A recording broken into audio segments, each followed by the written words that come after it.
ലഷ്കർ-ഇ-തൊയ്ബയുടെ commander Saifullah kasuri ഈ ഭീകരാക്രമണത്തിന്റെ സൂത്രധാരൻ.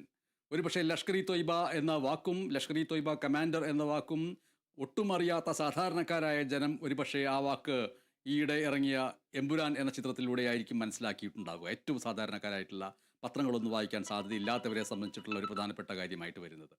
ഇപ്പോൾ ഇതാ ലഷ്കർ-ഇ-തൊയ്ബയുമായി ബന്ധപ്പെട്ട ഈ വാർത്ത കസൂരി എന്ന വാക്കുമായി ചേർത്ത് വെച്ചുകൊണ്ട് നമ്മൾക്ക് അറിയേണ്ടിയിരിക്കുന്നു ആ ആളുടെ പ്രത്യേകതയും ആളുടെ ജീവിതവും.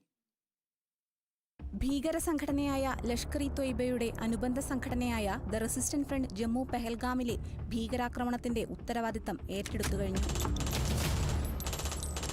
പാക് അധിനിവേശ കശ്മീരിലിരുന്ന് ആക്രമണങ്ങൾ നിയന്ത്രിച്ചത് ഖാലിദ് എന്ന സൈഫുള്ള കസൂരിയാണെന്നും റിപ്പോർട്ടുകളുണ്ട്. ലഷ്കർ സ്ഥാപകൻ ഹാഫിസ് സയ്യിദിന്റെ അനുയായിയാണ് സൈഫുള്ള കസൂരി. അതിർത്തി കടന്നുള്ള നുഴഞ്ഞുകയറ്റങ്ങൾക്ക് നേതൃത്വം നൽകുന്നതിൽ കുപ്രസിദ്ധനായ കസൂരി കശ്മീർ താഴ്വരയിലെ ലഷ്കർ-ഇ-തൊയ്ബയുടെ പ്രവർത്തന തന്ത്രങ്ങളും TRFന്റെ തീവ്രവാദ പ്രവർത്തനങ്ങളും നിയന്ത്രിച്ചു വരികയാണെന്നും ഇന്റലിജൻസ് വൃത്തങ്ങൾ പറയുന്നു.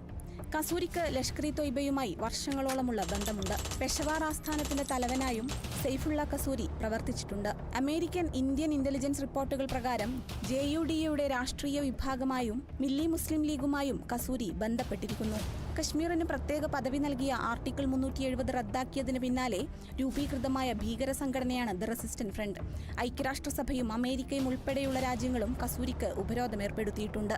കസൂരിയെ ഭീകരാക്രമണത്തിന്റെ മുഖ്യ സൂത്രധാരനായി കാണുമ്പോൾ പഹൽഗാമിലെ യഥാർത്ഥ ആക്രമണം നയിച്ചത് ആസിഫ് ഫൗജി എന്ന TRF പ്രവർത്തകനാണ്.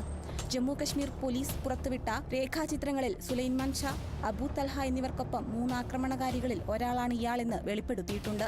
വസ്ത്രങ്ങളിൽ ഘടിപ്പിച്ച ക്യാമറയുമായി ഭീകരർ നിരായുധരായ മനുഷ്യർക്കുമേൽ വെടിയുതിർക്കുന്നത് നേരിൽ കണ്ടത് പാക് അധിനിവേശ കശ്മീരിൽ എവിടെയോ ഒളിത്താവളത്തിലിരുന്ന സൈഫുള്ള കസൂരി എന്ന ഭീകരനാണ്. National desk, Kerala vision news.